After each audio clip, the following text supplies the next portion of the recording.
हरे कृष्णा दोस्तों, राधे राधे। दोस्तों, यह कोई मामूली सूर्य ग्रहण नहीं है। 2 अक्टूबर सन 2024 को लगने वाले महासूर्य ग्रहण के दिन बदलने जा रहा है 12 में से 6 राशि वालों का भाग्य। इस सूर्य ग्रहण के बाद इन 6 राशि वालों की किस्मत इस प्रकार से बदलने जा रही है, जिसके बाद करियर कारोबार में उनको उन्नति देखने को मिलेगी। कोर्ट कचहरी में चल रहे मामलों में उनको जीत हासिल होगी। अचानक से इनके जीवन में धन की वर्षा होगी। इनके जीवन में जो धन आएगा उसमें वृद्धि होगी।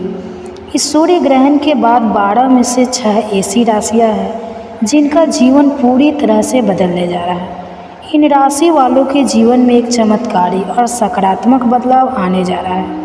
इस सूर्य ग्रहण के बाद ज्योतिष शास्त्र के अनुसार 12 में से 6 राशि वालों को अब करोड़पति बनने से दुनिया की कोई भी ताकत नहीं रोक सकती। दोस्तों, आपकी जानकारी के लिए बता दें, हिंदू वैदिक पढ़ाई के अनुसार 2 अक्टूबर को इस साल का अंतिम और महासूर्य ग्रहण लगने जा रहा है। इसके तुरंत बाद 12 में से कुछ ऐसी राशियां हैं जो मालामाल हो जाएगी। इस सूर्य ग्रहण के प्रभाव से 12 में से 6 राशि वालों का जीवन पूरी तरह से बदलने जा रहा है। एक तरीके से इस सूर्य ग्रहण के बाद वह खुशनसीब कौन सी ऐसी भाग्यशाली राशियां हैं जिनका जीवन इस आने वाले 2 अक्टूबर महासूर्य ग्रहण के बाद पूरी तरह से बदलने जा रहा है। इसकी सटीक और संपूर्ण जानकारी आज की इस वीडियो में हम आपको बताने जा रहे हैं। 2 अक्टूबर को लगने वाला सूर्य ग्रहण भारत में दिखाई देगा कि नहीं, दिखाई देगा इस सूर्य ग्रहण का सूतक काल भारत में कितने बजे शुरू होगा, कितने बजे खत्म होगा, इस सूर्य ग्रहण के सूतक काल की अवधि कितने देर की होगी, वह सारी जानकारी आज की इस वीडियो में हम आपको एक एक करके बताएंगे। वहीं दूसरी तरफ इस बार लगने वाले सूर्य ग्रहण को लेकर गर्भवती महिलाओं के बारे में बहुत ही ज़रूरी जानकारी निकल कर के सामने आ रही है, जिसका जानना हर व्यक्ति के लिए बहुत ही ज़्यादा ज़रूरी है। इस दौरान आपको कौन सी सावधानियाँ बरतनी चाहिए, क्या क्या करना चाहिए, क्या क्या नहीं करना चाहिए, वह भी संपूर्ण जानकारी आज के इस छोटे से वीडियो में हम आपको बताने जा रहे हैं। इस सूर्य ग्रहण के बाद 12 की 12 राशियों पर इसका क्या प्रभाव पड़ेगा। इसी की दूसरी तरफ सूर्य ग्रहण के दौरान 12 की 12 राशि वाले ज्योतिषी वैदिक पढ़ाई के अनुसार वह कौन से ऐसे छोटे से उपाय कर सकते हैं जिन उपायों को अगर आप अपनी राशि के अनुसार कर लेते हैं तो आपके ऊपर आने वाली हर परेशानी अपने आप टल जाएगी और आपको आपके भाग्य का साथ मिलेगा। आपका भाग्य प्रबल हो जाएगा। आपके 9 ग्रह आपका साथ देना शुरू कर देंगे और सूर्य देव जी की कृपा से आने वाले समय में अनेक प्रकार की सफलता और उन्नति आपको देखने को मिलेगी। और यह सारी जानकारी हम आपको इस वीडियो में बताने जा रहे हैं। दोस्तों, आप कोई वीडियो देखें या ना देखें, लेकिन इस वीडियो को अंत तक बिना भगाए न केवल आपके लिए बल्कि अपने पूरे परिवार के भले के लिए ज़रूर देखिएगा, क्योंकि आज की इस वीडियो में प्रीत पक्ष में पड़ने वाला इस महासूर्य ग्रहण की सटीक और संपूर्ण जानकारी आज के इस वीडियो में हम आपको बताने जा रहे हैं। और अगर आप हमारे वीडियो में बताए हुए ज्योतिष वैदिक पढ़ाई के अनुसार सही मुहूर्त पर इस सूर्य ग्रहण के दौरान कुछ उपाय कर लेते हैं तो यकीन मानिए दोस्तों, आप ही की नहीं आपके पूरे परिवार के जीवन में चमत्कारी और सकारात्मक बदलाव आएगा। आपको सुख समृद्धि, धन दौलत, ऐश्वर्य की प्राप्ति होगी। आपके घर की बरकत होगी। आपके घर की उन्नति होगी। आपके घर पर सकारात्मक ऊर्जा का वास हो जाएगा। आपके घर पर सदैव देवी देवताओं की कृपा बनी रहेगी। इसलिए इस वीडियो को लास्ट तक अंत तक बिना भगाए देखिएगा। और अगर आप चाहते हैं कि भगवान नाथ का आशीर्वाद हमेशा आप पर बना रहे तो दोस्तों पूरी सच्ची श्रद्धा और पूरे विश्वास के साथ इस वीडियो को लाइक कर दीजिए और कमेंट बॉक्स में लिख दीजिए ओम नमः शिवाय, हर हर महादेव। और कमेंट बॉक्स में अपनी राशि भी डाल दीजिएगा। अपनी राशि के अनुसार कोई भी ऐसा महा उपाय होगा जो इस आने वाले सूर्य ग्रहण के दिन करके आप लाभ पा सकते हैं, वह आकर हम आपकी कमेंट्स की रिप्लाई में बता दें। लेकिन आपसे निवेदन था, वीडियो लाइक करना मत भूलिए। दोस्तों, एक बात को बहुत ध्यान से समझ, जब भी सूर्य ग्रहण लगता है तब धरती से जुड़ी हुई आपदाएं आती है, परेशानी आती है। वहीं दूसरी तरफ जब चंद्र ग्रहण लगता है तब समुद्र में उथल पुथल होने लगती है, समुद्र में बहुत ज़्यादा हलचल होने लगती है। दोस्तों, कई वेद पुराणों में साफ साफ लिखा हुआ है कि अगर सूर्य ग्रहण के अंतराल के दौरान कुछ बातों का ध्यान रखा जाए तो एक व्यक्ति के घर पर आने वाली जो परेशानियां होती हैं वह टल जाती हैं। लेकिन दूसरी तरफ अगर सूर्य ग्रहण के अंतराल के दौरान आप जाने अनजाने कुछ ऐसी गलतियां कर देते हैं जिसके बारे में हमारे वेद पुराणों में सख्त मनाही है, तो दोस्तों आपका दुर्भाग्य आपके पीछे पड़ जाता है। आपके घर पर और आपके पूरे परिवार पर कुछ ऐसी मुसीबतें आ जाती हैं जिसके चलते आपको काफ़ी भारी नुकसान उठाना पड़ता है। सूर्य ग्रहण के दौरान शुभ ग्रह गुरु का राशि में परिवर्तन होगा, जिसकी वजह से सूर्य ग्रहण के प्रतिकूल को कम होता हुआ देखा जाएगा। बताया जा रहा है इन सब का असर सीधे सीधे 12 की 12 राशियों पर पड़ेगा, लेकिन 12 में से कुछ ऐसी राशियां हैं जिनका जीवन इस सूर्य ग्रहण के बाद पूरी तरह से बदलने जा रहा है। इन राशियों को साक्षात सूर्य देव जी की वह कृपा मिलने जा रही है, जिसके बाद इन राशि वालों का भाग्य उदय हो जाएगा। इनके 9 ग्रह इनका साथ देना शुरू कर देंगे। इनके जीवन में एक चमत्कारी और सकारात्मक बदलाव आएगा। अब यह राशि वाले इस सूर्य ग्रहण के बाद जिस कार्य को भी शुरू करेंगे उस कार्य में इनको सफलता प्राप्त होगी। ज्योतिष शास्त्र के विद्वानों का यह मानना है कि सूर्य ग्रहण का प्रभाव 12 में से 6 राशि वालों पर इस प्रकार से पड़ेगा कि उनके जीवन में धन लाभ दौलत नौकरी घर संपत्ति विदेशी यात्रा पर जाने के सारे योग बन रहे हैं। वही दूसरी तरफ अगर आपकी भी राशि उन 6 राशि में आती है जिसका जीवन इस सूर्य ग्रहण के बाद पूरी तरह से बदलने जा रहा है, और अगर आप व्यापार करते हैं तो दोस्तों इतना समझकर चलिए कि सूर्य ग्रहण के तुरंत बाद आपके व्यापार में आपको चारों दिशाओं से धन की प्राप्ति हुई। आपके व्यापार में इतना धन आएगा जिसकी आप कल्पना भी नहीं कर सकते। आपका व्यापार घोड़े की तेज़ी से दौड़ने लग जाएगा। तो दोस्तों यह सूर्य ग्रहण भारत में 2 अक्टूबर को रात में 9:01 पर होगा। इस सूर्य ग्रहण का मध्य 12:04 पर होगा। सूर्य ग्रहण का ग्रास 2:08 पर होगा। सूर्य ग्रहण का समापन 3:01 पर होगा। इस सूर्य ग्रहण की कुल अवधि 6 घंटे 4 मिनट की होगी। यह सूर्य ग्रहण भारत में दिखाई नहीं देगा, इसलिए इस सूर्य ग्रहण का कोई भी दुष्प्रभाव भारत पर नहीं पड़ेगा। यह सूर्य ग्रहण United state of America, great Britain, दक्षिणी अफ्रीका, अटलांटिक महासागर जैसे देशों में दिखाई देगा। ये सूर्य ग्रहण कोई मामूली सूर्य ग्रहण नहीं होगा, बल्कि एक महासूर्य ग्रहण होगा जिसका प्रभाव सभी राशियों पर पड़ेगा। लेकिन सूर्य ग्रहण के बाद इनमें से 6 राशि वालों का भाग्य सूर्य के समान चमकने जा रहा है।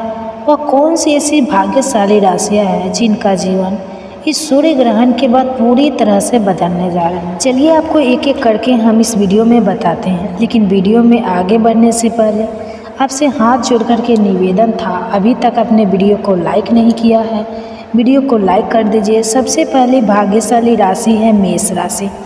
अगर आप मेष राशि के हैं और लंबे समय से नौकरी की तैयारी कर रहे थे, आपकी नौकरी लग जाएगी। आपके जीवन में धन आना शुरू हो जाएगा। आपके जीवन में जो धन आएगा उसमें वृद्धि होगी। आपका भाग्य प्रबल हो जाएगा। आपके 9 ग्रह आपका साथ देना शुरू कर देंगे। करियर कारोबार में आपको उन्नति देखने को मिलेगी। मार्केट में अटका हुआ पैसा भी आपको वापस मिल जाएगा। अगर आप मार्केट में पैसा लगाते हैं तो उसमें वृद्धि होगी। आपके जीवन में अनेक प्रकार के ऐसे रास्ते खुलने जा रहे हैं जहां से आपको धन की प्राप्ति हो सकती है। मेष राशि वालों का जीवन इस सूर्य ग्रहण के बाद पूरी तरह से बदलने जा रहा है। ज्योतिष शास्त्र के अनुसार मेष राशि वालों को आने वाले समय में इनको अनेक प्रकार की सफलताएं मिल सकती हैं। आपकी शादी के भी योग बन रहे हैं। आपके जीवन साथी के साथ अच्छे संबंध नहीं चल रहे थे, लेकिन इस सूर्य ग्रहण के बाद आपके जीवन साथी के साथ अच्छे संबंध हो जाएं। आपके रिश्ते में अच्छी मिठास आएगी। भगवान सूर्य देव जी की कृपा से आपका भाग्य अब आपका इस प्रकार से साथ देना शुरू कर देगा, जिसके बाद अब आप जिस कार्य को भी शुरू करेंगे उस कार्य में आपको सफलता और उन्नति देखने को मिलेगी। आने वाला समय मेष राशि वालों के लिए बहुत ही कल्याणकारी और सौभाग्यशाली होने वाला है। अगली खुशनसीब राशि है कन्या राशि। अगर आप कन्या राशि के हैं दोस्तों, तो कोर्ट कचहरी में चल रहे हैं मामले में आपको जीत हासिल होगी। आपके विरोधी, आपके दुश्मन इस सूर्य ग्रहण के बाद आपके सामने घुटने टेक देंगे।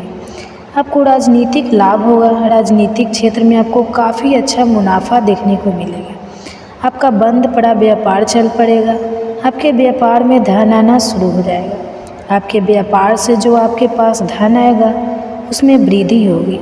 कन्या राशि वालों के जीवन में लंबे समय से इनको धन का नुकसान देखने को मिल रहा था, लेकिन अब कन्या राशि वालों को आने वाले समय में अच्छा खासा धन का मुनाफा देखने को मिलेगा। कन्या राशि वालों की कोई संपत्ति जो बिक नहीं पा रही थी वही सूर्य ग्रहण के बाद अपने आप बिक जाएगी और आपको अच्छा खासा मुनाफा देकर जाएगी।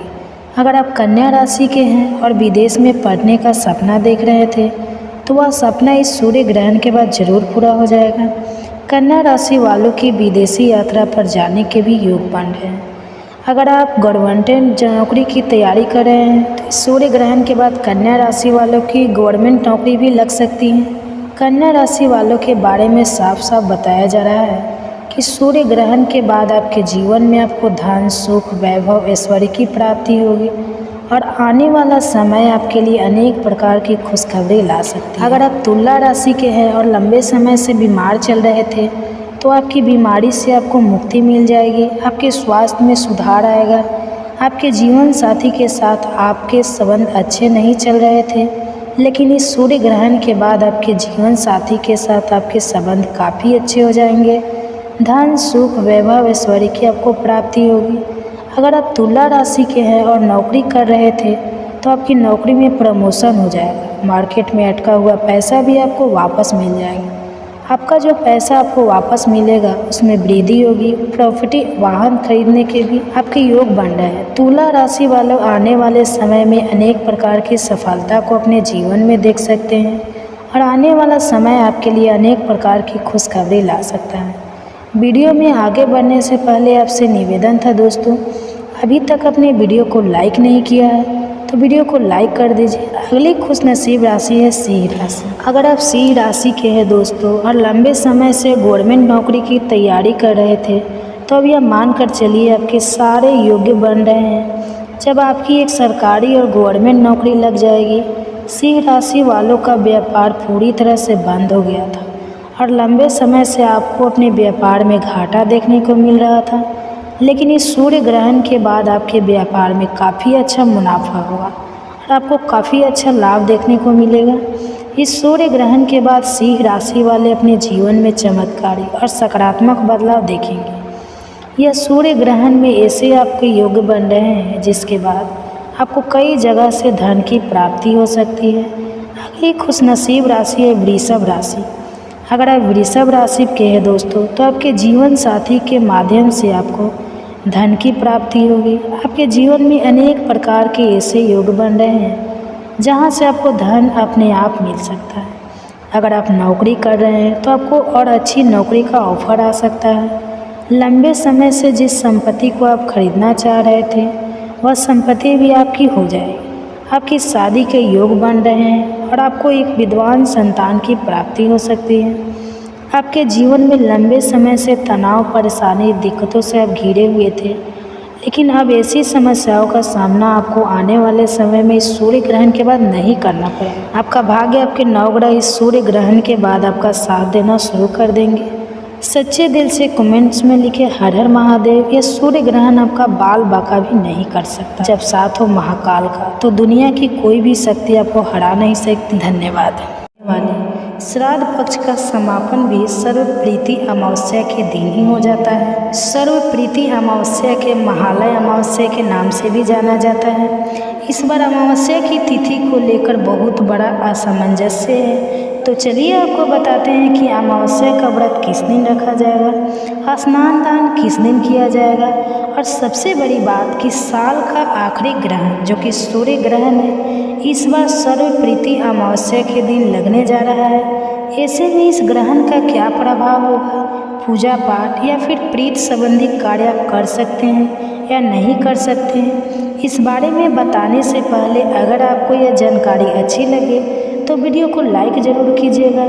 इस बार अमावस्या की तिथि प्रारंभ होगी 1 अक्टूबर मंगलवार की रात 9:04 से और समाप्त होगी 2 अक्टूबर बुधवार मध्य रात्रि 12:01 पर। इसलिए इस बार अमावस्या का व्रत स्नान दान केवल और केवल 2 अक्टूबर बुधवार को किया जाएगा और इसी दिन साल का दूसरा सूर्य ग्रहण भी लगने जा रहा है। सूर्य ग्रहण का सूतक 12 घंटे पहले शुरू हो जाता है। सूतक काल की अवधि में कोई भी शुभ मांगलिक कार्य नहीं किए जाते हैं और सर्वप्रीति अमावस्या के अगले दिन से ही शारदीय नवरात्रि की शुरुआत भी हो जाती है। तो इस बार शारदीय नवरात्रि की जो शुरुआत है वह सूर्य ग्रहण के साय में होने वाली है। आप सबसे पहले जानते हैं इस दिन प्रीतों के निर्मित तर्पण आदि कार्य का शुभ समय क्या है। 2 अक्टूबर बुधवार को सूर्योदय होगा सुबह 6:02 पर, सूर्यास्त शाम 6:09 पर होगा। ब्रह्मा मुहूर्त का सुबह 4:46 से 5:34 तक रहेगा। पितरों के निर्मित तर्पण आदि कार्य दोपहर के समय किए जाते हैं। तो सुबह 11:46 से दोपहर 12:34 तक आप पितरों को निर्मित पूजा तर्पण श्राद्ध आदि कार्य कर सकते हैं। राहु काल दोपहर 12 बजे से 1:30 बजे तक रहेगा। अब बात करते हैं सूर्य ग्रहण की। 2 अक्टूबर बुधवार को सूर्य ग्रहण भारतीय समय अनुसार रात 9:01 से शुरू होगा और 3 अक्टूबर गुरुवार को यानी जिस दिन नवरात्रि प्रारंभ हो रही है उस दिन सुबह 3:01 पर ग्रहण समाप्त होगा। 2 अक्टूबर को लगने वाला यह सूर्य ग्रहण वलयाकार सूर्य ग्रहण रहेगा। शास्त्रों के अनुसार अगर ग्रहण के दौरान तीर्थ स्नान पर गंगा स्नान किया जाए तो उसका विशेष फल व्यक्ति को प्राप्त होता है, क्योंकि यह सूर्य ग्रहण भारतीय समय अनुसार रात के समय होगा।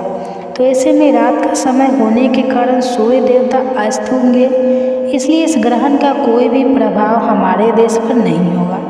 सर्वप्रीति अमावस्या हो या शारदीय नवरात्रि की शुरुआत हो, आप पूजा पाठ से संबंधित कोई भी कार्य कर सकते हैं। सर्वप्रीति अमावस्या के दिन आपको एक काम जरूर करना चाहिए, अपने पितरों के निर्मित धन वस्त्र या फिर अन्न का दान करना चाहिए। इस दिन भूल से भी तामसिक वस्तुएं का सेवन नहीं करना चाहिए। सर्वप्रीति अमावस्या के दिन भूल से बिसरे पितरों का पिंड दान या तर्पण आदि कार्य किए जाते हैं जिनकी मृत्यु की तिथि ज्ञात नहीं होती है।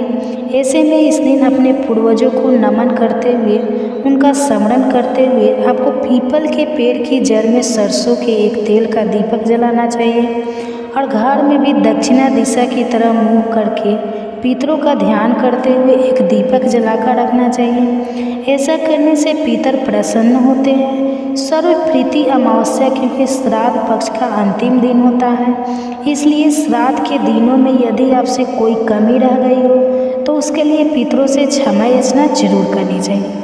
यह थी आज की वीडियो। उम्मीद है जानकारी आपको पसंद आई होगी। धन्यवाद। ढेर सारी शुभकामनाएं।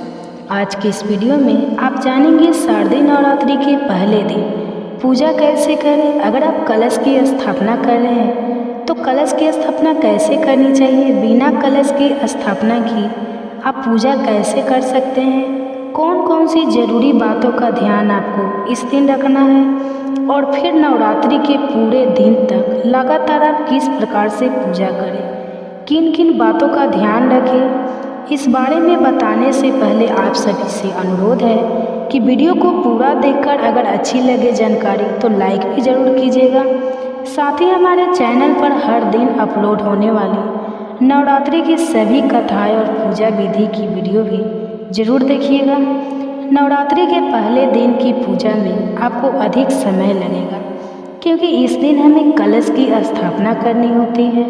तो जो भी आवश्यक पूजन सामग्री है उसे आप पहले से ही तैयार करके रख लें ताकि आपको पूजा में बार बार उठना ना पड़े या किसी भी सामग्री के लिए परेशान ना होना पड़े। तो सबसे पहले हम स्नान घर में गंगाजल छिड़क कर शुद्ध कर लेंगे।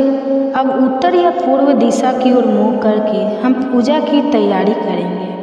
पूजा करने के लिए एक चौकी की स्थापना करनी होती है। जहाँ पर आप चौकी रख रहे हैं उस जगह को आप गंगाजल छिड़क कर शुद्ध कर लें। गाय के गोबर से लीप सकते हैं या गेरू आदि से भी वहाँ पर गेरुआ लगाकर आप सुंदर रंगोली बना सकते हैं, सुंदर मंडप सजा सकते हैं और फिर वहाँ पर चौकी रख, चौकी के ऊपर लाल या पीला वस्त्र बिछाए और आज के दिन जो कलश की स्थापना की जाती है उसके लिए तांबे या किसी भी धातु का या मिट्टी का लोटा, मिट्टी का कलश इस्तेमाल कर सकते हैं। यदि आप मिट्टी से कोई भी पात्र यूज कर रहे हैं, जैसे कि मिट्टी का कलश, मिट्टी का दीपक, तो अंतिम दिन मिट्टी वाली जो भी चीज़ें हैं, जो सामग्री है, उनका विसर्जन जरूर कर देना चाहिए। सबसे पहले चौकी पर अक्षत का आसन देकर या अष्टदल कमल बनाकर हम उसके ऊपर कलश की स्थापना करेंगे। तो जिस भी कलश की स्थापना आप करने वाले हैं उसके कंठ पर आप मौली यानी कलावा 3 बार लपेट लें। कलश के ऊपर स्वास्तिक बना लें या 16 बिंदियाँ आप टीके की, सिंदूर की भी लगा सकते हैं, रोली की लगा सकते हैं। अब जो आसन आपने कलश के लिए लगाया है उस आसन पर उस लोटे को रखकर, कलश को रखकर आप उसमें शुद्ध जल भरें। जल भरते समय गंगा, यमुना सहित सभी पवित्र नदियों का स्मरण करें और उसमें शुद्ध जल, गंगा जल मिलाकर डालें। अक्षत, हल्दी की गांठ, एक सिक्का, लौंग का जोड़ा, इलायची आपको कलश के अंदर डालनी है। कलश के ऊपर रखने के लिए आम, अशोक के पत्ते या अगर यह ना मिले तो आप पान के पत्ते भी रख सकते हैं। 5, 7, 9, 11 की संख्या में आप यह पत्ते कलश के ऊपर लगाएं। ध्यान रखें पत्ते साफ हो, कटे फटे या बासी ना हो। अब इस कलश के ऊपर अक्षत या फिर गेहूं से भरी एक कटोरी रखें और उसके ऊपर आपको पानी वाला नारियल भी स्थापित करना होता है। जटा वाला नारियल यानी पानी वाला नारियल, जिसे आप अच्छे से चेक जरूर कर लीजिएगा ताकि उसमें पानी हो, सूखा हुआ नारियल स्थापित ना करें। अब उस नारियल पर आपको एक लाल चुनरी जिसे कलावे से लपेट कर रखना है। कलश के ऊपर रखने वाले नारियल की भी पूजा आपको करनी होती है।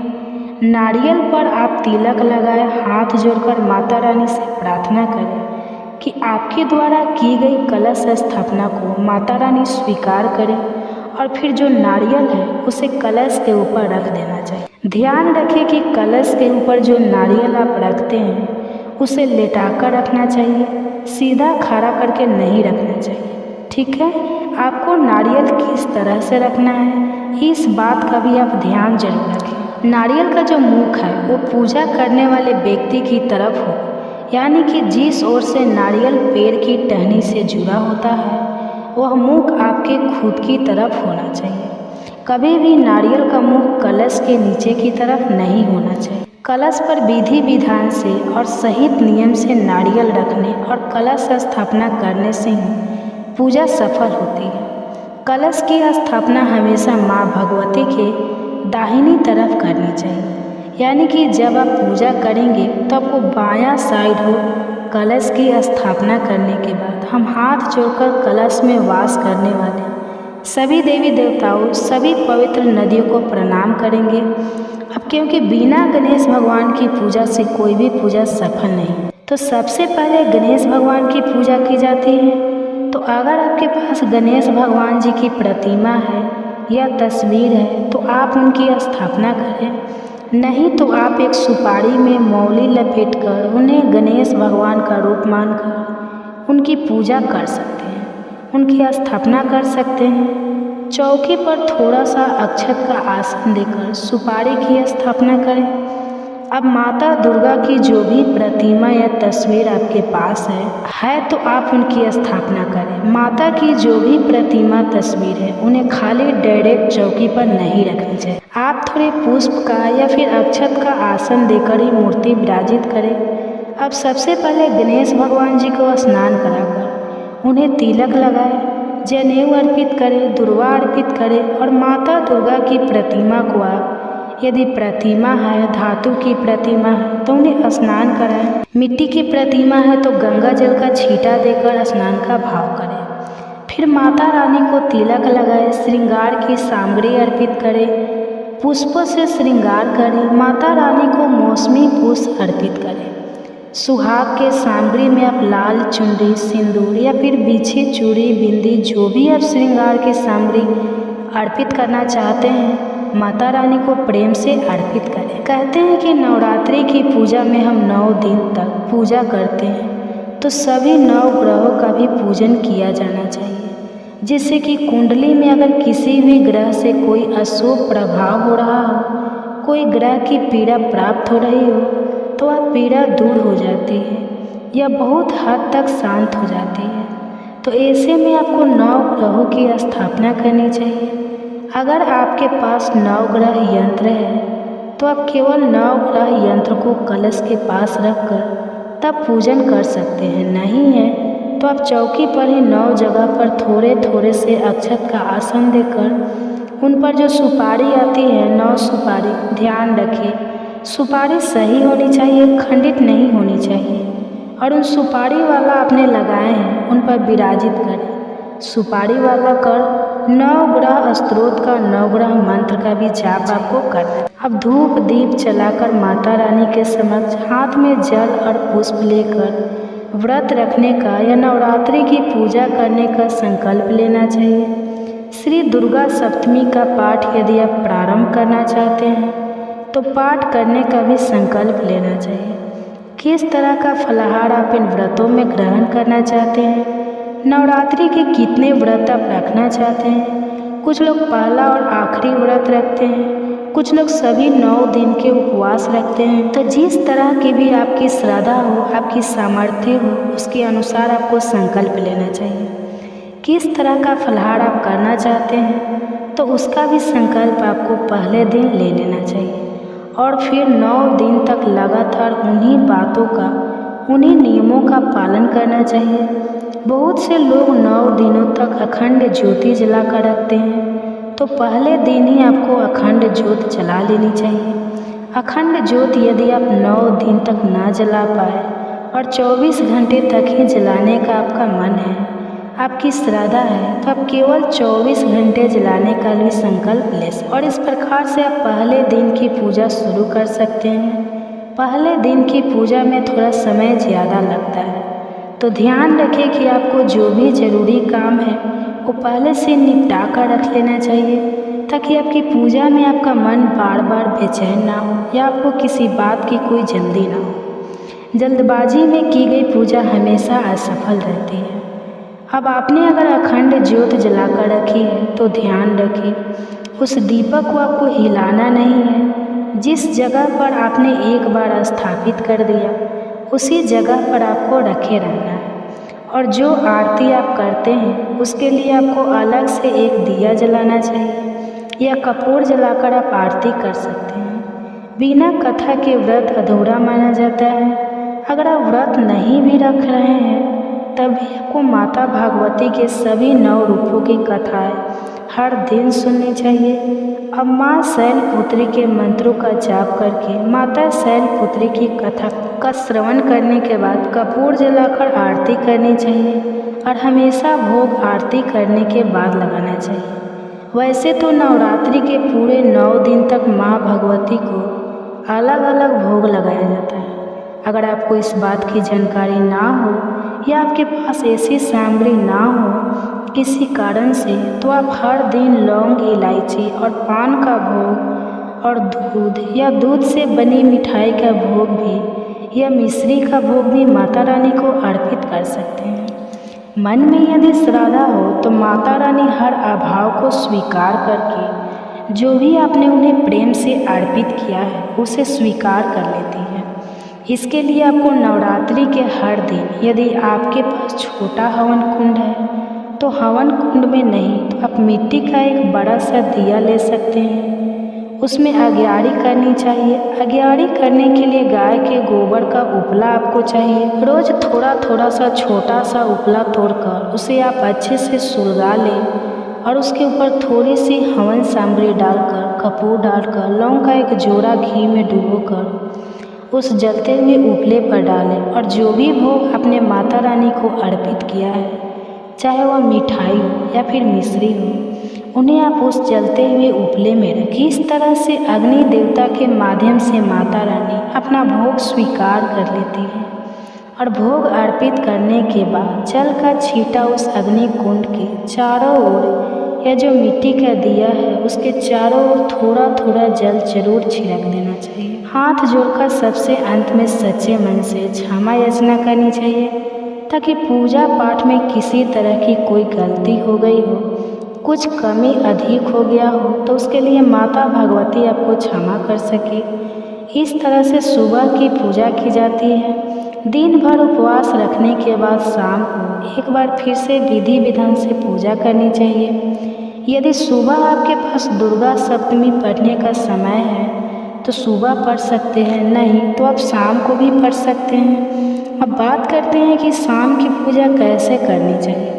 तो देखिए, शाम की पूजा में आप स्नान कर लें। यदि ऐसा संभव ना हो तो आप जो वस्त्र आपने दिन भर पहने हैं उन्हें चेंज कर लें और साफ सुथरे वस्त्र धारण करके आप धूप दीप जलाकर माता रानी को शाम की पूजा में भोग लगाएं, आरती करें। और यदि समय हो तो आप शाम के समय भी माता शैलपुत्री की जैसे पहले दिन कथा पढ़ी जाती है उसी तरह शाम के समय भी कथा पढ़िए, सुन सकते हैं। और हर दिन की कथा आप शाम के समय भी रोज़ सुन सकते हैं। और अगर आपके पास समय नहीं है तो आप शाम की पूजा में केवल धूप दीप जलाकर माता रानी की आरती करके जो भी फलाहार आपने मन लिए बनाया है उसे पहले माता रानी को अर्पित करके फिर प्रसाद रूप में ग्रहण कर सकते हैं। हमेशा शाम के समय फलाहार ग्रहण करने से पहले फलाहार का एक हिस्सा गौ माता के लिए, या फिर अगर आपके घर में कोई छोटी कन्या है, आपके आसपास कोई छोटी कन्या है तो आप उन्हें देने के बाद ही प्रसाद ग्रहण किया करें। इस तरह से आप पहले दिन की पूजा कर लेते हैं। फिर उसके बाद दूसरे दिन तक लगातार आपको इसी तरह विधि विधान से पूजा करनी है। पूजा विधि लगभग एक ही होती है, भोग आपको अलग अलग अर्पित करना होता है। यदि भोग आप हर दिन अलग अलग तरह का नहीं अर्पित कर पाते हैं तो जैसा मैंने आपको बताया वो भी आप कर सकते हैं। ध्यान रखें कि सुबह और शाम आपको पूजा जरूर करनी चाहिए। इस तरह से आप नवरात्रि की पूजा करके अपने व्रतों को सफल बना सकते हैं।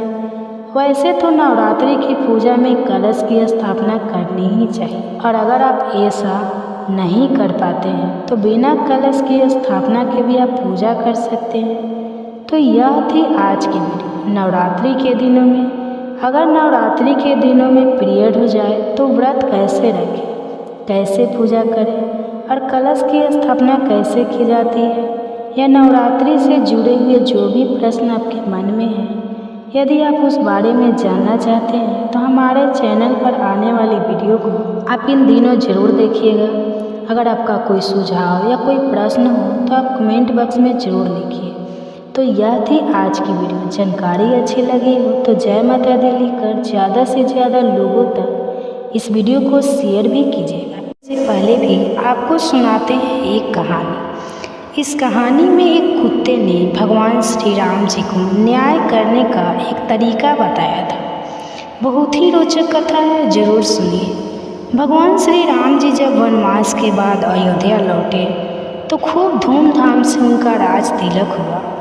बड़े सम्मान के साथ उन्हें अयोध्या का राजा बना दिया गया। राज सिंहासन पर बैठने के बाद उन्होंने एक दिन लक्ष्मण जी को आदेश दिया कि भोजन करने से पहले देखो हमारे द्वार पर कहीं कोई भूखा तो नहीं रह गया। अब एक दिन की बात है, लक्ष्मण जी ने श्री राम जी से कहा कि मैं अभी आवाज़ लगाकर आया हूँ, कोई भी भूखा नहीं है, चलिए हम सब भोजन कर लेते हैं। लेकिन श्री राम जी बोले, नहीं लक्ष्मण, देखो दोबारा जाओ और ज़ोर से आवाज़ लगाओ, शायद कोई भूखा रह गया हो। भगवान श्री राम जी के आदेश का पालन करते हुए लक्ष्मण जी दोबारा बाहर गए और उन्होंने ज़ोर से आवाज़ लगाई तो कोई आदमी तो नहीं बल्कि एक कुत्ते को लक्ष्मण जी ने रोते हुए देखा। बाहर तो कोई भी व्यक्ति भूखा नहीं है, हाँ बल्कि एक कुत्ता जरूर रो रहा है। अब श्री राम जी ने उस कुत्ते को अंदर बुलवाया और फिर कुत्ते से पूछा, बताओ तुम क्यों रो रहे हो? कुत्ता कहने लगा, भगवान, एक ब्राह्मण ने मुझे डंडे से मारा है। श्री राम जी ने अब उस ब्राह्मण को बुलवाया जिसने कुत्ते को डंडा मारा था। फिर उससे पूछा, बताओ क्या यह कुत्ता सही बोल रहा है? ब्राह्मण कहने लगा, हाँ प्रभु, यह मेरे रास्ते में सो रहा था, इसलिए मैंने इसे डंडा मारा है। यह कुत्ते भी जहाँ तहाँ लेट जाते हैं, इन्हें डंडे से ही मारना चाहिए। भगवान श्री राम समझ गए कि गलती ब्राह्मण की ही है। अब ब्राह्मण है, उनसे क्या कहे। भला तो उन्होंने कुत्ते से ही पूछा, ब्राह्मण ने तुम्हें डंडा मारा तो बताओ अब तुम क्या चाहते हो। कुत्ता कहने लगा, प्रभु इसे मठाधीश बना दिया जाए। कुत्ते की बात सुनकर भगवान मुस्कुरा दिए और मुस्कुराते हुए उस कुत्ते से ही पूछने लगे कि इस ब्राह्मण ने तो तुम्हें डंडा मारा और बदले में तुम इन्हें मठाधीश बनाना चाहते हो। मठाधीश बनने से इनकी तो बहुत सेवा होगी, बहुत सारे चेले बन जाएंगे, इनका बहुत सम्मान होगा। फिर बताओ इससे तुम्हें क्या फ़ायदा होगा। कुत्ता बोला, भगवान मैं भी अपने पूर्व जन्म में मठाधीश था, लेकिन मुझसे कुछ गलत काम हो गया और आज मैं उस गलत काम की वजह से कुत्ते की योनि में हूँ और लोगों के डंडे खा रहा हूँ। यह ब्राह्मण भी मठाधीश बनेगा तो फिर कुत्ते की योनि में जरूर जाएगा, फिर लोगों के डंडे खाएगा तो इसकी सज़ा पूरी हो जाएगी। और इस प्रकार उस कुत्ते ने बिना कोई सज़ा दिलवाए ही भगवान श्री राम जी को न्याय का एक तरीका बता दिया। अब सुनिए आगे की कथा। सुकर्म की कथा सुनाने के बाद भगवान विष्णु ने देवी लक्ष्मी से आगे कहा, प्रियजन, आस्थान में एक जड़ नामक ब्राह्मण था जो कौशिक वंश में उत्पन्न हुआ था। उसने अपना जातीय धर्म अर्थात ब्राह्मण धन छोड़कर बनिए के व्यापार में अपना मन लगाया और उसे पराई स्त्रियों के साथ व्यभिचार करने की बुरी आदत पड़ गई थी। वह सदा जुआ खेलता, शराब पीता और शिकार खेलकर जीवों की हिंसा किया करता था। इसी प्रकार उसका समय बीतता था। धन नष्ट हो जाने पर वह व्यापार करने के लिए बहुत दूर उत्तर दिशा में चला गया। वहाँ से धन कमाकर घर की ओर लौटा। बहुत दूर तक का रास्ता उसने तय कर लिया था। फिर एक दिन सूर्यास्त हो जाने पर जब दसों दिशाओं में अंधकार फैल गया, तब एक वृक्ष के नीचे उसे लिटोरे ने धन दबोच लिया और शीघ्र उसके प्राण भी ले लिए।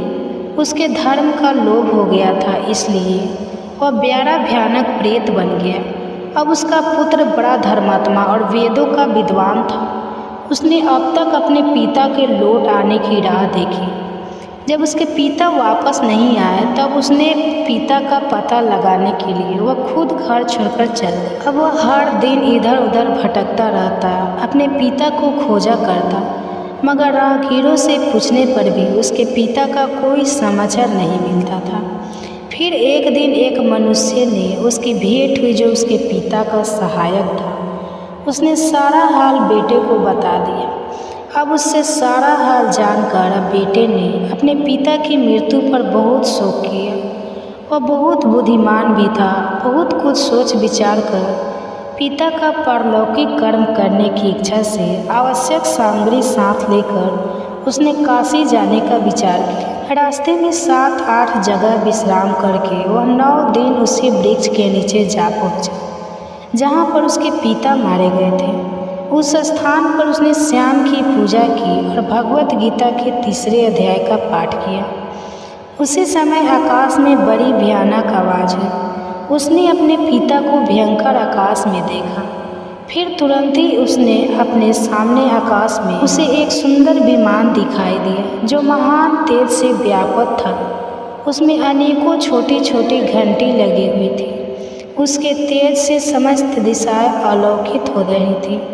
यह दृश्य देखकर उसके मन की सारी व्याकुलता दूर हो गई। उसने विमान पर अपने पिता को दिव्य रूप धारण किए विराजमान देखा। उनके शरीर पर पीताम्बर शोभा पा रहा था और मुनिजन उनकी स्तुति कर रहे थे। उन्हें देखते ही पुत्र ने प्रणाम नाम किया। तब पिता ने भी अपने पुत्र को आशीर्वाद दिया। इसके बाद उसने अपने पिता से यह सारा वृत्तांत पूछा। उसके उत्तर में पिता ने सारी बातें इस प्रकार बतानी प्रारंभ की। पिता कहने लगा कि बेटा, देववश मेरे निकट गीता के 3 अध्याय का पाठ करके तुमने इस शरीर के द्वारा किए हुए दैतिक कर्म बंधन से मुझे छुड़ा दिया। इसलिए अब तुम घर लौट जाओ। क्योंकि जिसके लिए तुम काशी जा रहे थे वो उद्देश्य तो इसी समय तृतीय अध्याय के पाठ करने से ही सिद्ध हो गया है। पिता के ऐसा कहने पर पुत्र ने पूछा, पिताजी मेरे हित का भी उपदेश दीजिए और मेरे कार्य में जो मेरे करने लायक काम हो वह मुझे बताइए। तब पिता ने कहा, बेटा तुम्हें ही कार्य फिर करना है। मैंने जो कर्म किया है वही मेरे भाई ने भी किया था, जिससे वो घोर नरक में पड़े हुए हैं। उनका भी तुम्हें उद्धार करना चाहिए तथा मेरे कुल के और भी जितने लोग नरक में पड़े हुए हैं उन सबका भी तुम्हारे द्वारा उद्धार हो जाना चाहिए। बस मेरी यही इच्छा है। बेटा जिस साधन के द्वारा तुमने मुझे इस संकट से छुड़ाया है उसी का अनुष्ठान औरों के लिए भी करना बहुत उचित होता है। उसका अनुष्ठान करके उससे होने वाला पुण्य उन नरकीय जीवों को संकल्प कर दे। इससे वे समस्त पूर्वज मेरे ही तरह यातना से मुक्त होकर बहुत कम समय में ही श्री विष्णु के परम पद को प्राप्त हो जाएंगे। पिता का यह संदेश सुनकर पुत्र कहने लगा, पिताजी अगर ऐसी ही बात है और आपकी भी ऐसी ही इच्छा है तो मैं समस्त नरकीय जीवों को नरक से उद्धार कराऊंगा। यह सुनकर उसके पिता बोले, बेटा एवं अस्तु तुम्हारा कल्याण हो। मेरा सबसे प्रिय कार्य आज संपन्न हो गया। इस प्रकार अपने पुत्र को आश्वासन और आशीर्वाद देकर उसके पिता भगवान विष्णु के परम धाम को चले गए। इसके बाद वह भी लौटकर जनस्थान में आया और परम सुंदर भगवान श्री कृष्ण के मंदिर में उनके सामने बैठकर पिता के आदेशानुसार भागवत गीता के तीसरे अध्याय का पाठ करने लगा। उसने रकीय जीवों का उद्धार करने की इच्छा से गीता पाठ जनित सारा पुण्य संकल्प करके दे दिया। इसी बीच में भगवान विष्णु के दूत यातना भोगने वाले नरकियों को छुड़ाने के लिए यमराज के पास गए। यमराज ने अनेक प्रकार से उनका स्वागत सत्कार किया, उनका पूजन किया, फिर उनकी कुशल मंगल पूछी। तब वे बोले, हे धर्मराज हम लोगों के लिए सब और आनंद ही आनंद है। इस प्रकार सत्कार करके प्रीत लोक के सम्राट परम बुद्धिमान यम ने श्री विष्णु दूतों से यमलोक में आने का कारण पूछा। तब भगवान विष्णु के दूत कहने लगे, हे यमराज शेष शैया पर शयन करने वाले भगवान श्री हरि ने हम लोगों को आपके पास कुछ संदेश देने के लिए भेजा। भगवान हम लोगों के मुख से आपकी कुशल पूछते हैं और आज्ञा देते हैं कि आप नरक में पड़े हुए समस्त प्राणियों को छोड़ दें। अमित तेजस्वी भगवान विष्णु का यह आदेश सुनकर यमराज ने मस्तक झुकाकर उससे सहर्ष स्वीकार कर लिया और मन ही मन कुछ सोचा। इसके बाद मदोमत नारकी जीवों को नरक से मुक्त देखकर उनके साथ वे भगवान विष्णु के वास स्थान को चल दिए। यमराज जी श्रेष्ठ विमान के द्वार जहाँ क्षीर सागर है वहीं जा पहुँचे।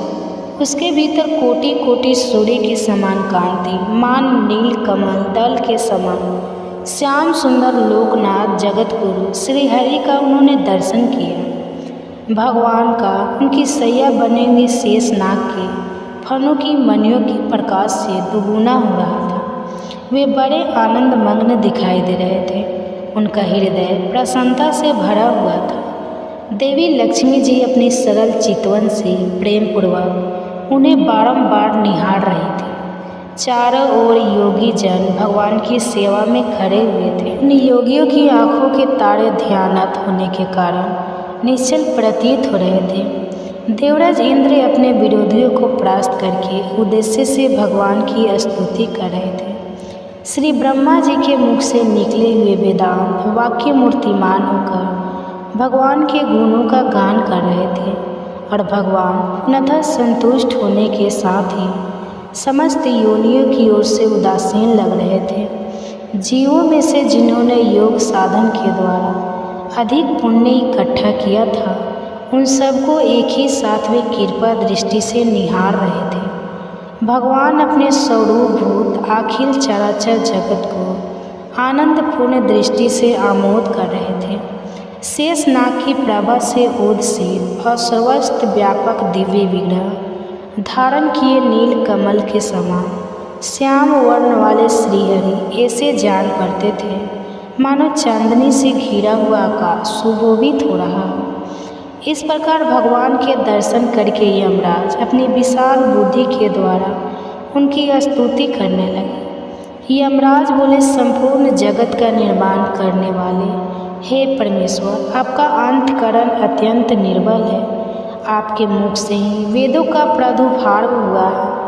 आप ही विश्व रूप और इसके विधायक ब्रह्मा हैं। आपको नमस्कार है। अपने बल और वेग के कारण जो अत्यंत दुर्द प्रतीक होते हैं, ऐसे दानवत्रों का अभिमान चूर्ण करने वाले भगवान विष्णु को नमस्कार है। पालन के समय सतमम शरीर धारण करने वाले विश्व की आधार सर्वव्यापी श्रीहरि को नमस्कार है। समस्त देहधारियों की पाप राशि को दूर करने वाले परमात्मा को प्रणाम है। जिनके ललाटवर्ती नेत्र के तनिक सा फूलने पर भी आग की लपटें निकलने लगती है, उन रुद्र रूपधारी आप परमेश्वर को नमस्कार है। आप संपूर्ण विश्व के गुरु, आत्मा और महेश्वर हैं। इसलिए समस्त वैष्णव जनों को संकट से मुक्त करके उन पर कृपा करते हैं। आप माया से विस्तार को प्राप्त हुए, अखिल विश्व में व्यापक होकर भी कभी माया अथवा उससे उत्पन्न होने वाले गुणों से कभी मोहित नहीं होते। माया तथा माया जनित गुणों के बीच में स्थित होने पर भी आप पर उनमें से किसी का कोई भी प्रभाव नहीं पड़ता। प्रभु, आपकी महिमा का अंत नहीं है, क्योंकि आप अनंत हैं। फिर आप वाणी के विषय भला कैसे हो सकते हैं? आपकी स्तुति मैं किस प्रकार कर सकता हूँ? इसलिए प्रभु, मेरा तो मौन रहना ही उचित है। इस प्रकार स्तुति करके यमराज ने हाथ जोड़कर कहा, हे जगत गुरु, आपके आदेश से इन जीवों को गुण रहित होने पर भी मैंने छोड़ दिया है। अब मेरे योग्य और जो कार्य हो उसे बताइए। उनके ऐसा कहने पर भगवान मधुसूदन मेघ के समान गंभीर वाणी द्वारा मानो अमृत रस से सींच हुए बोले, धर्मराज, तुम सबके प्रति सम्मान भाव रखते हो, लोगों के पाप से उद्धार कर रहे हो। तुम पर देहधारियों का भार रखकर मैं निश्चित हूँ। इसलिए अब तुम अपना काम करो और अपने लोक को वापस लौट जाओ। ऐसा कहकर भगवान अंतर्ध्यान हो गए और यमराज भी अपनी पूरी को अर्थात यमपुरी को वापस लौटे और वह ब्राह्मण अपनी जाति के और समस्त नरकीय जीवों का नरक से उद्धार करके स्वयं से भी श्रेष्ठ विमान द्वारा श्री विष्णु धाम को चले गए। हरे कृष्णा। यह थी आज की कथा। आपको कैसी लगी कमेंट बॉक्स में ज़रूर बताइए और इससे आगे की कथा अगले अध्याय में सुनना मत भूलिएगा। गुरु जी के आश्रम में आता, उनकी सेवा करता। गुरु जी जहाँ कहीं भी प्रवचन करने जाते, युवक को भी अपने साथ लेकर जाया करते थे। इस तरह से वह युवक लगभग हर सत्संग और प्रवचन में गुरु जी के साथ रहने लगा। गुरु जी को युवक के हाव भाव देखकर कुछ दिनों से एहसास हो रहा था कि शायद उसका मन कहीं भटक रहा है। आखिरकार एक दिन गुरु जी ने युवक को अपने पास बुलाकर पूछा, बेटा क्या बात है? मैं देख रहा हूँ कि पिछले कुछ दिनों से तुम बहुत परेशान लग रहे हो। युवक ने उत्तर दिया, गुरुजी, मैं पूरी श्रद्धा भाव से आपकी सेवा सत्कार कर रहा हूँ। आपके प्रवचन में बताई गई बातें भी बड़े ध्यान से सुनता हूँ, लेकिन मैं आपका शिष्य तो इसलिए बना था क्योंकि मैं यह भी जानना चाहता था क्या ईश्वर को प्राप्त करना संभव है। लेकिन इतने दिनों तक आपकी संगत में रहने पर भी मुझे आपसे इस प्रश्न का उत्तर प्राप्त नहीं हो पाया और इसी कारण मेरा मन हमेशा अशांत रहता है। अपने शिष्य की बात सुनकर गुरुजी मंद मंद मुस्कुराने लगे। फिर उन्होंने कहा कि बेटा इतनी भी क्या जल्दी है, अभी कुछ दिन और ईश्वर के चरणों में बीते, फिर मैं तुम्हें ईश्वर प्राप्ति का मार्ग बताऊंगा। कुछ दिन और बीते तो फिर से शिष्य को गुरुजी ने अपने सामने पाया। गुरुजी ने पूछा, तुम सचमुच ईश्वर का साक्षात्कार करना चाहते हो? सच में तुम ईश्वर को पाना चाहते हो? तो वह युवक बहुत उत्साहित होकर अपने गुरु से कहने लगा, हाँ गुरुजी, मैं बिल्कुल भगवान को पाना चाहता हूँ। गुरुजी बोले, ठीक है, आज मैं तुम्हें ईश्वर प्राप्ति का मार्ग बतलाता हूँ, चलो मेरे साथ। अब गुरुजी अपने शिष्य को लेकर नदी की ओर चल पड़े। नदी के किनारे पहुँचने पर गुरुजी ने अपने शिष्य की गर्दन पकड़कर उसका मुंह नदी में डुबो दिया। गुरुजी के इस तरह अचानक डुबोने से उनका शिष्य संभल नहीं पाया और पानी में बाहर आने को छटपटाने लगा। कुछ देर अपने शिष्य को ऐसे ही डुबाए रखने के बाद गुरुजी ने युवक को छोड़ दिया। युवक ने पानी से बाहर आते ही लंबी सांस ली, फिर गुरुजी की ओर देखकर कहने लगा, गुरुजी, यह आप क्या कर रहे थे? गुरुजी ने मुस्कुराकर पूछा, बेटा, जब तुम पानी में थे तो बताओ, मुझे क्या सोच रहे थे? उस समय तुम्हारे मन को किसकी आस थी? युवक कहने लगा, गुरुजी, उस समय तो बस एक कतरा सांस लेने के लिए मैं मरा जा रहा था। ऐसा लग रहा था कि बस किसी तरह से एक पल के लिए मैं हवा में पास सांस ले पाऊँ। तब गुरुजी ने शिष्य को समझाया कि बेटा, जितनी तरफ तुमने डूबते समय हवा की थी, उतनी ही आत्मा को भी तरफ होती है भगवान से मिलने की। तब आत्मा को परमात्मा के दिव्य दर्शन होते हैं। अगर इतनी ही तरफ मन में लग जाए ईश्वर से मिलने के लिए, पहले अपनी आत्मा में वो भूख, वह तरफ पैदा करो, तभी ईश्वर को, भगवान को प्राप्त किया जा सकता है। इसलिए अगर आपके मन में भगवान के दर्शन की इच्छा है, भगवान को आप पाना चाहते हैं, तो अपने मन में हर समय भगवान का ध्यान करो। अपने मन में इतनी तरफ पैदा करो कि आखिरकार अपने मन के अंदर ही आपको भगवान के दिव्य रूप के दर्शन हो पाए। आप सुनिए आज का अध्याय, जिसमें भगवान विष्णु देवी लक्ष्मी से कह रहे हैं कि हे देवी, अब आगे का वृत्तांत भी सुनिए। दक्षिण दिशा में वेद वेता ब्राह्मणों के पुरंदरपुर नामक नगर में श्रीमान देव शर्मा नामक एक विद्वान ब्राह्मण रहा करते थे। वे अतिथियों के पूजक, स्वास्थ्याय, सल वेद शास्त्रों के ज्ञाता, यज्ञों का अनुष्ठान करने वाले और तपस्वी के सदा ही प्रिय थे। उन्होंने उत्तम द्रव्य के द्वारा अग्नि में हवन करके बहुत लंबे समय तक देवताओं को तृप्त किया, लेकिन उस धर्मात्मा ब्राह्मण को कभी सदा रहने वाली शांति मिली ही नहीं।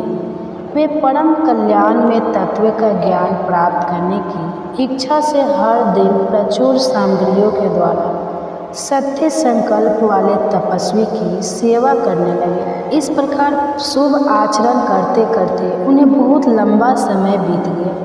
उसके बाद एक दिन पृथ्वी पर उनके सामने एक त्यागी महात्मा प्रकट हुए। वे पूर्ण अनुभवी, नासिका के अग्रभाव पर दृष्टि रखने वाले तथा शांत चित्त थे। लगातार परमात्मा के चिंतन में संलग्न होकर वे सदा आनंद विभोग रहा करते थे। देव शर्मा ने उन नित्य संतुष्ट तपस्वी को शुद्ध भाव से प्रणाम किया और पूछने लगे, हे महात्मा, मुझे शांति स्थिति कैसे प्राप्त होगी? मेरा मन बहुत ही अशांत रहता है, कृपा बताइए। तब उन आत्मज्ञानी संत ने देव शर्मा को सोपुर ग्राम के निवासी मित्रवान का, जो बकरियों को चराने का काम करता था, उसका परिचय दिया और कहा कि वही तुम्हें उपदेश देगा। यह सुनकर देव शर्मा ने महात्मा के चरणों की वंदना की और समृद्धिशाली सोपुर गांव में पहुंचकर उसके उत्तर भाग में विशाल वन देखा। उसी वन में नदी के किनारे एक शिला पर मित्रमान बैठा हुआ था। वही मित्रमान जो बकरियां चराने का काम किया करता था। उसके नेत्र आनंद से निश्चल हो रहे थे और वह अपलक दृष्टि से देख रहा था। वह स्थान आपस का स्वाभाविक बैर छोड़कर एकत्रित हुए परस्पर विरोधी जंतुओं से घिरा हुआ था। वहाँ पर उद्यान में मंद मंद हवा चल रही थी। मृगों के झुंड शांत भाव से बैठे हुए थे और मित्रवान दया से भरी हुई आनंदमय मनोहरी दृष्टि से पृथ्वी पर मानो अमृत छिड़क रहा था। इस रूप में उसे देखकर देव शर्मा का मन प्रसन्न हो गया। वे बड़ी उत्सुकता के साथ देव शर्मा के पास गए और मित्रवान ने भी अपने मस्तक को थोड़ा झुकाकर देव शर्मा का सत्कार किया। इसके बाद विद्वान देव शर्मा अन्य चित्र से मित्रवान के पास गए और जब उसके ध्यान का समय समाप्त हो गया उस समय उन्होंने अपने मन की बात मित्रवान से पूछी कि महाभागे, करना चाहता हूँ, मेरे इस मनोरथ की पूर्ति के लिए मुझे किसी ऐसे उपाय का उपदेश कीजिए जिसके द्वारा सिद्धि प्राप्त हो चुकी है। देव शर्मा की बात सुनकर मित्रवान ने कुछ समय तक विचार किया। थोड़ी देर विचार करने के बाद इस प्रकार कहा, हे विद्वान, एक समय की बात है, मैं वन के भीतर भिखारियों को रक्षा कर रहा था। इतने में ही एक भयंकर व्याघ्र पर मेरी दृष्टि पड़ी जो मानो सबको खा लेना चाहता था। मैं मृत्यु से डरता था, इसलिए बाघ को आते देख बकरियों के झुंड को आगे करके मैं वहाँ से भाग गया। लेकिन एक बकरी तुरंत ही सारा भय छोड़कर नदी के किनारे उस बाघ के पास बड़ों टोक चली गई और तभी वहाँ पर एक आश्चर्यजनक घटना घटी। वह बाघ भी द्वेष छोड़कर चुपचाप वहीं खड़ा हो गया। उसने बकरी को खाया ही नहीं। उसे इस अवस्था में देखकर वह बकरी बोली, बाघ, तुम्हें तो तुम्हारा मनपसंद भोजन प्राप्त हुआ है। मेरे शरीर से मांस निकालकर प्रेम से खाओ ना। तुम इतनी देर से खड़े हुए क्यों हो? तुम्हारे मन में मुझे खाने का विचार क्यों नहीं हो रहा? बकरी की बात सुनकर बाघ बोला, बकरी, इस स्थान पर आते ही मेरे मन से द्वेष का भाव निकल गया, भूख प्यास भी मिट गई, इसलिए पास आने पर मैं तुझे खाना नहीं चाहता। बाघ के ऐसा कहने पर वह बकरी बोली कि ना जाने मैं किसे निर्भय हो गई हूँ, इससे क्या कारण हो सकता? अगर बाघ तुम जानते हो तो जरा बताओ तो। यही सुनकर बाघ कहने लगा, मैं भी नहीं जानता। चलो सामने खड़े हुए इन महापुरुष से पूछते हैं। ऐसा निश्चय करके वे दोनों बाघ और बकरी वहाँ से चल दिए। उन दोनों के स्वभाव में वह विचित्र परिवर्तन देखकर मैं बड़ा आश्चर्य में पड़ा हुआ था, क्योंकि बाघ तो बकरी को खा डालता था। ऐसे में वह दोनों एक साथ इधर आ रहे थे। इतने में उन्होंने मेरे पास आकर मुझसे ही प्रश्न कर लिए। वहाँ वृक्ष की शाखा पर एक वानर राज था। उन दोनों के साथ मैंने भी वानर राज से पूछा, बेटे। मेरे पूछने पर वानर राज ने बड़े आदर से कहा, अजहपाल सुनो, इस विषय में मैं तुम्हें एक प्राचीन वृत्तांत सुनाता हूँ। यह सामने वन के भीतर जो बहुत बड़ा मंदिर है, जरा उसकी ओर देखो। इसमें ब्रह्मा जी का स्थापित किया हुआ एक शिवलिंग है। तो पूर्व समय में यहाँ सुंकम नामक एक बुद्धिमान महात्मा रहा करते थे, जो तपस्या में लीन होकर इस मंदिर में पूजा अर्चना करते थे। वे वन में से फूल इकट्ठा करके लाते और नदी के जल से पूजनीय भगवान शंकर को स्नान कराकर उन्हीं से उनकी पूजा किया करते थे। इस प्रकार आराधना का कार्य करते हुए सुकर्म यहाँ रहा करते थे। बहुत समय के बाद उनके पास किसी तिथि का आना हुआ। सुकर्म ने भोजन के लिए फल लाकर अतिथि को अर्पित किए और कहने लगे, विद्वान, मैं केवल तत्व ज्ञान की इच्छा से भगवान शंकर की आराधना करती हूँ। आज इस आराधना का फल परिपक्व होकर मुझे मिल गया, क्योंकि इस समय आप जैसे महापुरुष ने मुझ पर कृपा की है। शुक्र माँ के ऐसे मधुर वचन सुनकर तपस्या की धनी महात्मा अतिथियों को बड़ी प्रसन्नता। उन्होंने एक शिलाखंड पर भगवत गीता का दूसरा अध्याय लिख दिया और ब्राह्मण को उसके पाठ और अभ्यास के लिए आज्ञा देते हुए कहा, ब्राह्मण, इससे तुम्हारा आत्मज्ञान संबंधी मनोरथ अपने आप सफल हो जाएगा। ऐसा कहकर वे बुद्धिमान तपस्वी सुकर्म के सामने ही उन्हें देखते देखते अंतर ध्यान हो गए और सुकर्म विस्मित होकर उनके आदेश के अनुसार निरंतर भगवत गीता के द्वितीय अध्याय का अभ्यास करने लगे। इसके बाद बहुत लंबे समय के बाद अंतःकरण शुद्ध होकर उन्हें आत्मज्ञान की प्राप्ति हुई। फिर तो वे जहाँ जहाँ गए वहाँ वहाँ का तपोवन शांत होता चला गया। उनके शीत उष्ण और रोग द्वेष आदि की बाधाएं दूर हो गई। इतना ही नहीं, उन स्थानों में भूख प्यास का कष्ट भी जाता रहा और भय का तो सर्वथा भाव हो गया। यह सब द्वितीय अध्याय का जप करने वाले सुकर्म ब्राह्मण की तपस्या का ही प्रभाव समझे। मित्रवान कहने लगा कि वानर राज की। ऐसा कहने पर मैं बड़ी प्रसन्नता से बकरी और बाघ के साथ उस मंदिर की ओर गया। वहाँ जाकर शिलाखंड पर लिखे हुए गीता के द्वितीय अध्याय को मैंने देखा और पढ़ा। उसी की आवृत्ति करने से मैंने तपस्या का पार पा लिया। इसलिए भद्र पुरुष, तुम भी सदा द्वितीय अध्याय की ही आवृत्ति किया करो, इसे बार बार पढ़ा करो। ऐसा करने पर मुक्ति तुमसे दूर नहीं रहेगी। श्री भगवान कहने लगे, हे प्रिय मित्र, वन के प्रकार आदेश देने पर देव शर्मा ने उनका पूजन किया और फिर उसे प्रणाम करके पुरंदपुर की राह ली। वहाँ किसी देवालय में पुरुषोत्तम नानक से द्वितीय अध्याय को पढ़ा। उनसे उपदेश पाकर सूर अंतःकरण वाले देव शर्मा प्रतिदिन बड़ी श्रद्धा के साथ अब द्वितीय अध्याय का पाठ करने लगे। तब उन्होंने प्रशंसा के योग्य परम पद को प्राप्त कर लिया। हे लक्ष्मी, यह द्वितीय अध्याय का उपाख्यान कहा गया। अब अगले वृत्तांत में मैं आपसे तृतीय अध्याय का महात्म्य बतलाऊं। जब बात माता लक्ष्मी जी के बारे में हो रही है तो चलिए अब आपको माता लक्ष्मी से जुड़ी हुई एक कहानी सुनाते हैं। एक बार की बात है, राजा बलि समय बिताने के लिए एकांत स्थान पर गधे के रूप में छुपे हुए थे। देवराज इंद्र उनसे मिलने के लिए उन्हें ढूंढ रहे थे। एक दिन देवराज ने उन्हें खोज निकाला और उनसे छुपने का कारण जानकर उन्हें काल का महत्व बताया, साथ ही उन्हें तत्व ज्ञान का बोध भी कराया। तभी राजा बलि के शरीर से एक दिव्य रूपा आत्मा स्त्री निकली।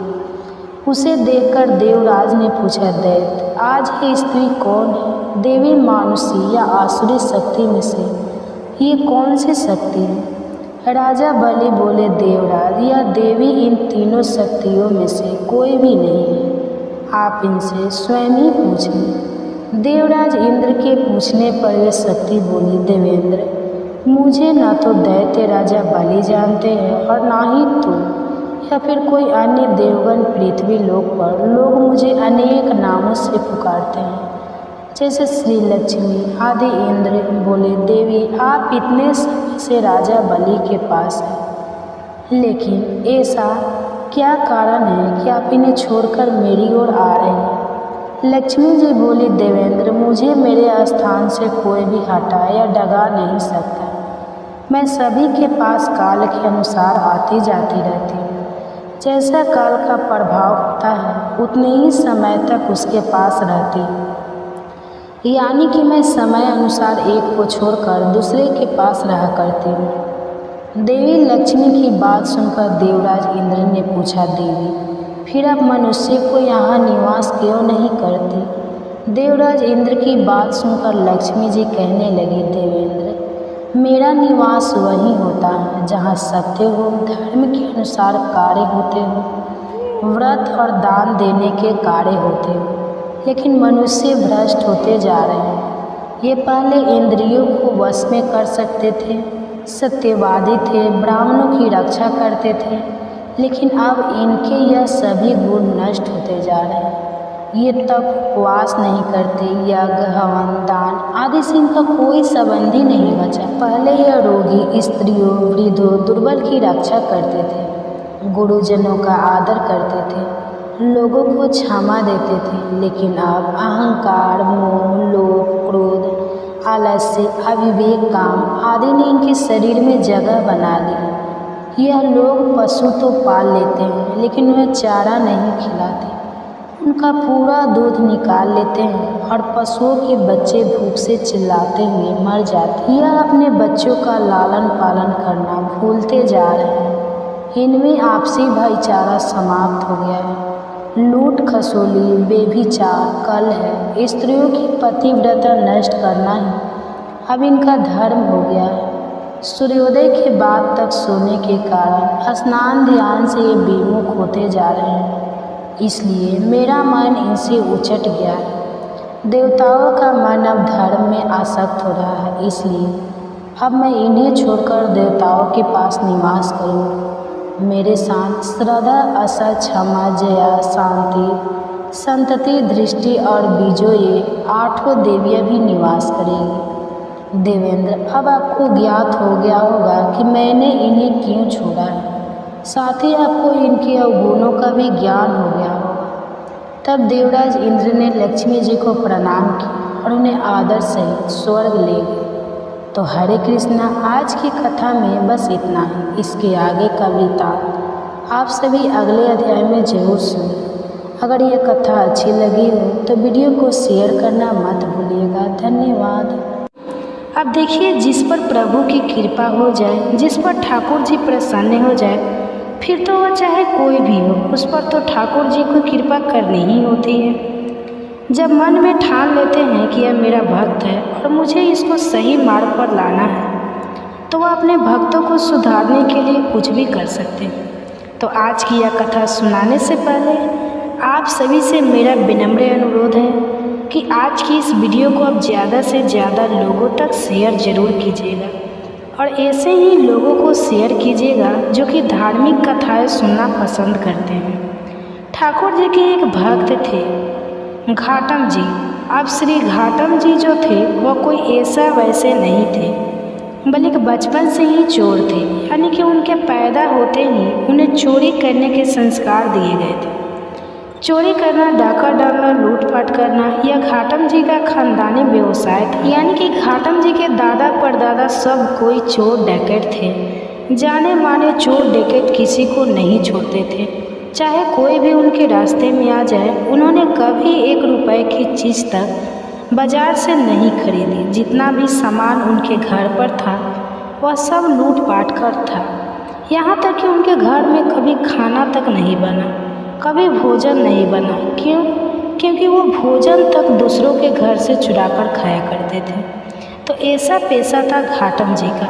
अब एक बार घाटम जी किसी वन में किसी को लूटने की तलाश में घूम रहे थे। सुबह से दोपहर हो गए, उन्हें आज कोई मिला नहीं जिसे वो लूट सकते।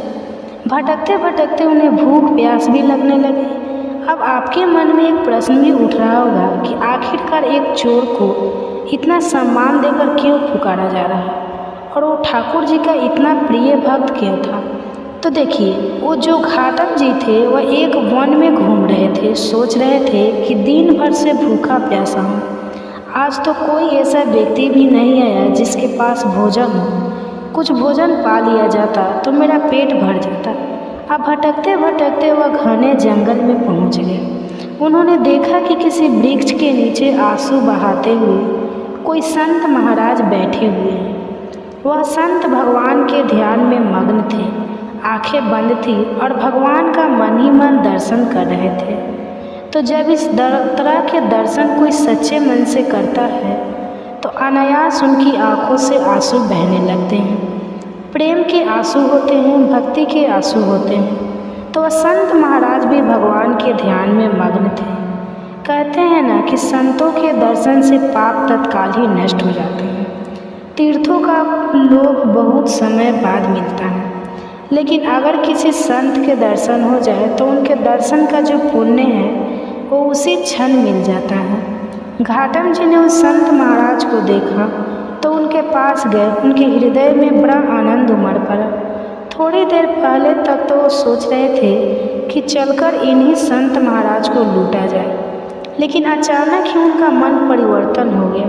तब उन्होंने सोचा, चलो थोड़ी देर इन संत महाराज के पास चलकर बैठा जाए। कहा तो घाटम जी कभी किसी को नमस्कार तक नहीं करते थे। अब उनका मन यह